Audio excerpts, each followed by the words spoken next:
Ovviamente abbiamo sognato questo finale diciamo anche dall'anno scorso che tutto è stato fermato, quindi siamo molto contente. La soddisfazione della capitana di 1000 battaglie, votata miglior giocatrice della gara, trascinatrice di tante vittorie.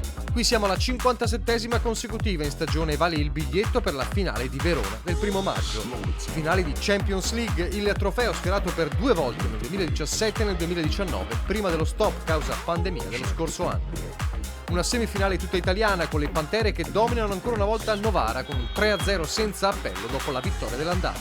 Temevo un po' l'approccio della mia squadra e anche l'approccio della loro squadra, perché loro si erano forse tolti un peso dopo quello 3-0 da loro e potevano giocare con più libertà, diciamo, soprattutto a livello di testa, non avevano più niente da perdere. Noi invece dopo il 3-0 dovevamo assolutamente partire bene. E così hanno fatto, macinando punti fin dalle prime battute, con un primo set da dominatrici seguito da una gara in controllo totale fino al punto della vittoria.